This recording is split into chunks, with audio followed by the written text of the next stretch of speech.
नमस्कार दोस्तों। आज के इस वीडियो में हम बात करने वाले हैं भगवान श्री राम की जीवनी के बारे में। संपूर्ण जानकारी के लिए वीडियो के अंत तक बने रहें। भगवान विष्णु के अवतार श्री राम को कौन नहीं जानता है। रामायण महाकाव्य के रचयिता महर्षि वाल्मीकि ने अपने ग्रंथ में लिखा है कि भगवान श्री राम में वैदिक सनातन धर्म की आत्मा कहे जाने वाले सभी गुण विद्यमान हैं। भगवान राम को पुरुषों में सबसे उत्तम पुरुष अर्थात मर्यादा पुरुषोत्तम भी कहा जाता है। त्रेता युग में भगवान श्री राम अयोध्या के महाराज दशरथ के सबसे बड़े पुत्र थे। लक्ष्मण, भरत, शत्रुघ्न राम के भाई थे। भगवान राम की मां कौशल्या थी और शेष, सुमित्रा और कैकेयी के पुत्र थे। भगवान राम को कौशल्या नंदन भी कहा जाता है। भगवान राम का विवाह मिथिला नरेश राजा जनक की पुत्री सीता के साथ हुआ था। लक्ष्मण की पत्नी उर्मिला, शत्रुघ्न की पत्नी श्रुतिकीर्ति और भरत की पत्नी मांडवी थी।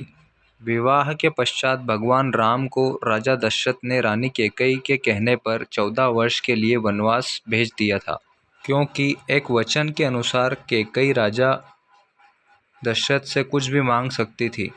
तो रानी कैकेयी ने दासी मंदोदरी के उकसाने पर भरत को अयोध्या का राजा बनाने और राम को वनवास देने की इच्छा जताई और पिता की आज्ञा का पालन करके भगवान श्री राम सीता और लक्ष्मण के साथ वन की ओर चले गए।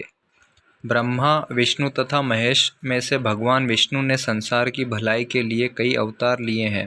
भगवान विष्णु द्वारा कुल 10 अवतार लिए गए हैं, जिसमें भगवान राम 7वें अवतार माने जाते हैं और यह अवतार भगवान विष्णु के सभी अवतारों में से एक माना जाता है। भगवान श्री राम के बारे में महर्षि वाल्मीकि के द्वारा अनेक कथाएं लिखी गई हैं।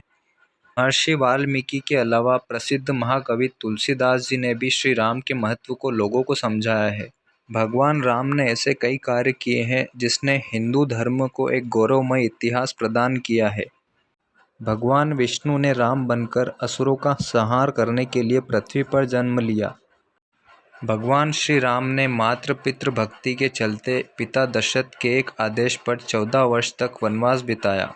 नैतिकता, वीरता, कर्तव्यपरायणता के जो उदाहरण भगवान राम ने प्रस्तुत किए, वह आज के युग में मानव जीवन के लिए मार्गदर्शन बन गए। भगवान राम अपनी प्रजा को हर तरह से सुखी रखना चाहते थे।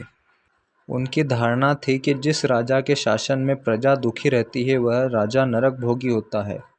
ऐसा माना जाता है कि अयोध्या में 11,000 वर्षों तक भगवान राम का दिव्य शासन रहा। वनवास के दौरान प्रभु श्री राम ने देश के सभी आदिवासियों और दलितों को संगठित करने का कार्य किया और उनको जीवन जीने की शिक्षा दी। देश के सभी संतों और उनके आश्रमों को राक्षसों व दैत्यों से बचाया था। अपने 14 वर्ष के वनवास के दौरान भगवान राम ने भारत के सभी जातियों और संप्रदायों को एक सूत्र में बांधने का कार्य किया था।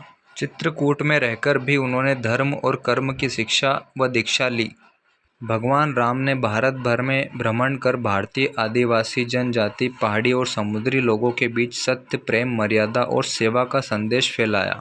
और यही कारण था कि राम का जब रावण से युद्ध हुआ तो सभी तरह की जातियों ने राम का साथ दिया।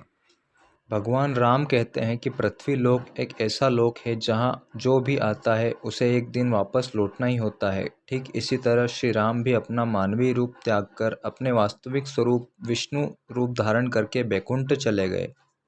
आपको यह जानकर आश्चर्य होगा कि जब भगवान राम को वनवास हुआ, उनकी उम्र मात्र 27 साल थी।